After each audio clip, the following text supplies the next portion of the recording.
সকল প্রিয় দর্শক বন্ধুদেরকে আমার এই ভিডিওতে স্বাগত।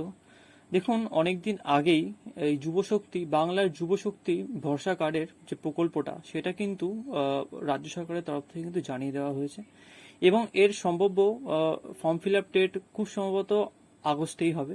কিন্তু এখন মেন প্রশ্ন হচ্ছে যে এই যুবশক্তি ভরসা কার্ডের জন্য কি এমপ্লয়মেন্ট এক্সচেঞ্জের কার্ড কি করাতেই হবে?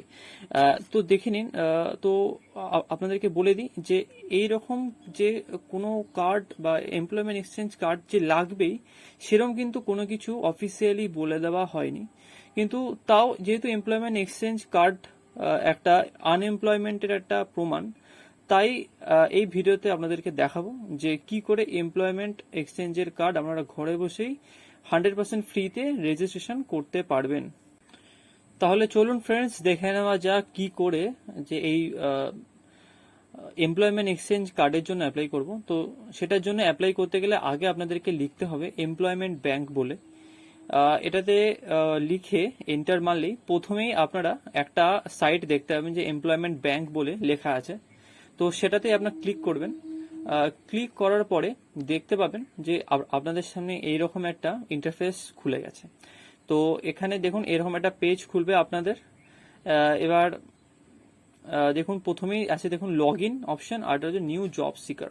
তো যারা যারা নতুন অ্যাপ্লাই করছেন তাদের জন্য এই নিউ এনরোলমেন্ট জব সিকার অপশনটাতেই আপনারা কিন্তু ক্লিক করবেন। ক্লিক করার পরে এরকম একটা দেখবেন টার্মস অ্যান্ড কন্ডিশনস বলে একটা জায়গা আছে, সেখানে অনেক কিছু লেখা আছে, আপনারা এটা পড়ে দেখতে পারেন।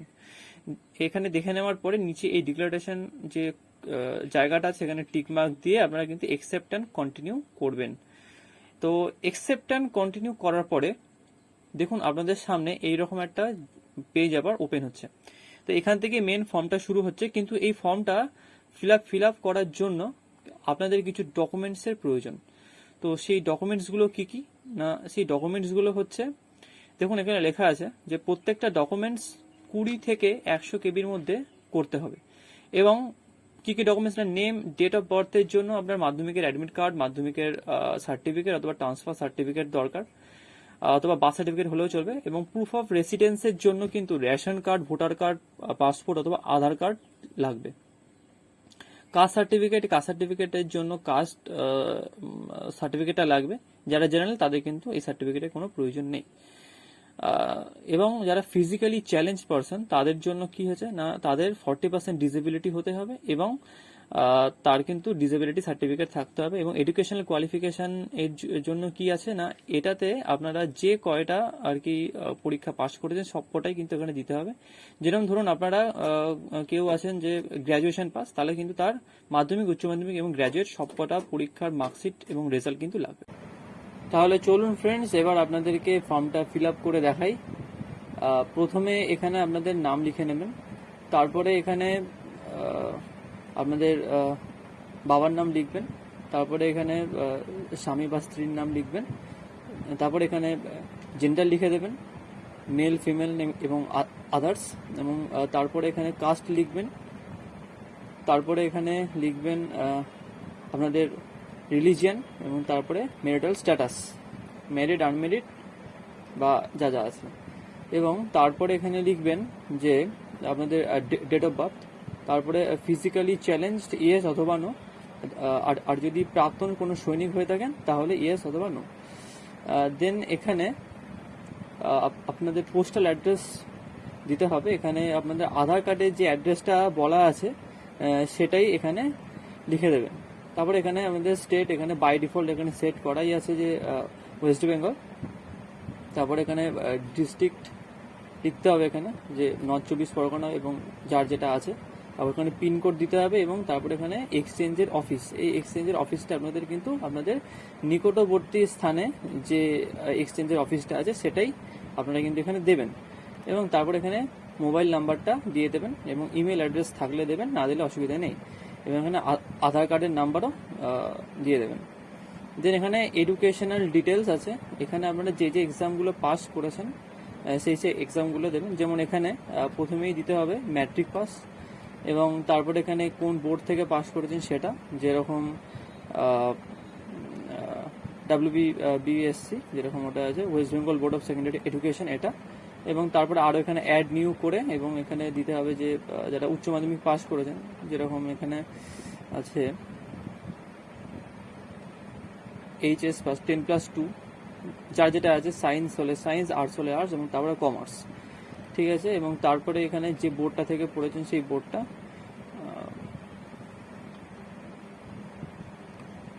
দেন এখানে অ্যাড নিউ করে যারা গ্র্যাজুয়েশন করেছেন তারা এখানে দেবেন যে গ্র্যাজুয়েট, এইভাবে অ্যাড করতে থাকবেন। দেন এখানে আছে ল্যাঙ্গুয়েজে দেবেন এখানে যে যে ল্যাঙ্গুয়েজটা জানেন সেই ল্যাঙ্গুয়েজটা, যেরকম এখানে বেঙ্গলি দিয়ে এখানে বেঙ্গলি পড়তে পারেন, লিখতে পারেন এবং বলতেও পারেন, তাহলে এই তিনটেতেই আপনার এখানে ক্লিক করে দেবেন। এবং তারপরে এখানে লেখা আছে যে স্পিক ফ্লুয়েন্টলি, সেটা আপনারা কিন্তু এখানে দিয়ে দেবেন। নেক্সট, আপনি যদি আরও কোনো ভাষা জানেন, যেরকম এখানে আছে হিন্দি, তো আপনারা হিন্দি এখানে রিড করতে পারেন, তো লিখবেন, না তো করবেন না। যদি রাইট করতে পারেন তাহলে করবেন, না তো করবেন না। যদি স্পিক করতে পারেন তাহলে করবেন, না তো করবেন না, ঠিক আছে। এবং তারপরে যদি আরও কোনো ভাষা জানেন, যেরকম ইংলিশ যদি লিখতে পারেন, বলতে পারেন, তাহলে দেবেন নেক্সট। এবং আরও যদি কোনো ভাষা জানেন তাহলে সেটা লিখবেন নেক্সট। এখানে আপনাদের হাইট বা উচ্চতা দিয়ে দেবেন, তারপরে এখানে দেবেন আপনাদের ওয়েট, এবং তারপরে ছাতির মাপ। এখানে আপনাদের ফটো উইথ সিগনেচার এখানে আপলোড করতে হবে, এবং সিভি যেটা আছে আপনাদের, যেটা বায়োডাটা, সেটা এখানে আপলোড করতে হবে। চুজ ফাইলে অ্যাপ্লাই করে এখানে তারপরে আপনারা সেটা আপলোড করে দেবেন নেক্সট। তারপরে আপনারা যদি কোনো জায়গায় আগে কাজ করে থাকেন তাহলে সেখানে আপনাদের কাজের অভিজ্ঞতা আপনাদেরকে এখানে দেবেন। এখানে এমপ্লয়ার্স নেবেন, আপনাদের ইয়ার অফ এক্সপিরিয়েন্স, তারপরে সেক্টর, পোস্ট, তারপরে হেল্ড এবং স্যালারি এক্সেট্রা, এখানে যা যা ডিটেলস আছে সেগুলো সব দিয়ে দেবেন। নেক্সট আছে এখানে অ্যাডিশনাল ইনফরমেশনে আপনাদের এখানে রেসিডেন্সের প্রমাণ কি কি এখানে আছে দেখে নিন। Ration card, voter card, passport এবং আধার সাইজ। তো এখানে আমি আধারটাই সিলেক্ট করলাম, যদি কেউ অন্য দিয়ে যান তাহলে কিন্তু তারা সেটা দিতে পারেন। নেক্সট এখানে আছে কোথায় আপনারা কাজটা করতে চান। অ্যাকচুয়ালি যদি কোনো কাজের আপনাদের কাছে অফার আসে, তো সেটা এখানে আপনারা উইথিন স্টেটও করতে পারেন, উইথিন কান্ট্রি করতে পারেন, অথবা আউটসাইড কান্ট্রিও করতে পারেন। তো এখানে আমি উইথিন স্টেটই দিলাম। নেক্সট এখানে রেসিডেন্সিয়াল প্রুফ আইডি নাম্বার যেটা চেয়েছে, সেটা এখানে আধার কার্ডের যে নাম্বারটা আছে সেই নাম্বারটা এখানে বসাতে হবে। নেক্সট এখানে আপনারা বিপিএল না এপিএল সেটা দেবেন, যদি বিপিএল হন তাহলে ইয়েস, যদি না হন তাহলে নো। অ্যাডিশনাল ইনফরমেশন এখানে কিছু দেওয়ার দরকার নেই। এবং তারপরে এখানে সিম্পলি ক্যাপচা কোডটা টাইপ করে এই দুটো বক্স আছে, এই দুটো বক্সে ক্লিক করে এইখানে সাবমিটের অপশনে টিপে দেবেন। সাবমিটের অপশনে টিপলে এই পুরো যেটা আপনারা ফর্মটা ফিল আপ করলেন সেটা কিন্তু আপনারা চেক করে নিয়ে তারপরেই কিন্তু সাবমিট অপশনে ক্লিক করবেন। তো আমি এই পুরো ফর্মটা ক্লিক করে এই পুরো ফর্মটা আর কি ফিল আপ করে তারপর ফিরছি। সাবমিট অপশনে ক্লিক করার পরে আপনাদের সামনে এরকম একটা পেজ ওপেন হবে, যেখানে প্রথমে আপনাদেরকে আপলোড করতে হবে আপনাদের ডেট অফ বার্থের প্রুফ। তো সেখানে আপনারা মাধ্যমিকের মার্কশিট অথবা সার্টিফিকেট অথবা আপনাদের বার্থ সার্টিফিকেটটা জমা করতে পারেন। এবার তারপরে নিচে দেখতে পাচ্ছেন এখানে প্রুফ অফ রেসিডেন্স, তো এখানে আমি আধার কার্ডটা জমা দিয়েছি, আপনারা চাইলে অন্যান্য যে ডকুমেন্ট আছে সেটাও দিতে পারেন, ঠিক আছে। এখানে চুজ ফাইলে অপশনটাতে চুজ করার পরে ওখান থেকে আপনারা ফাইলটা এখানে আপলোড করতে পারবেন। তারপরে এখানে আপলোড অপশনে টিপলেই কিন্তু ফাইলটা আপলোড হবে। এখানে ওপরে একটা অপশন আছে যে ভিউ ফাইল, এই ভিউ ফাইল অপশনটাতে চেক করার পরে আপনারা বুঝতে পারবেন যে ফাইলটা আপলোড হয়েছে কি হয়নি। তার নিচে আছে কাস্ট সার্টিফিকেটে আপনারা এখানে কাস্ট সার্টিফিকেট যারা এসসি এসটি আছেন তারা এখানে কাস্ট সার্টিফিকেট আপলোড করবেন, যারা জেনারেল তাদের আপলোড করা দরকার নেই। তারপরে আপনাদের যে এডুকেশনাল ডিটেলসটা আপনারা ওখানে ফিল আপ করেছেন সেই এডুকেশনাল ডিটেলসের জন্য যে আপনাদের কাছে যে সার্টিফিকেট অথবা মার্কশিট আছে সেইগুলো ওখানে জমা করতে হবে। এখানে পোস্ট গ্র্যাজুয়েট আছে, গ্র্যাজুয়েট আছে, উচ্চ মাধ্যমিক আছে, মাধ্যমিক। এখানে আমি 4টে করেছি, আপনাদের কাছে যে কটা আছে সে কটা আপনারা এখানে আপলোড করবেন এবং প্রত্যেকটা আপলোড করার পরে আপলোড অপশনে ক্লিক করবেন। ক্লিক করার পরে এই ভিউ ফাইল অপশনে গিয়ে আপনারা কিন্তু দেখে নেবেন যে আপনাদের ফাইলটা আপলোড হয়েছে কি হয়নি। তারপরে নিচে একটা অপশন আছে, সেই নিচে একটা সাবমিট বলে অপশন আছে, সেই অপশনটাতে ক্লিক করলে আপনাদের ফাইলটা, আপনাদের যে ফর্মটা সেটা কিন্তু আপনাদের আপলোড হয়ে যাবে।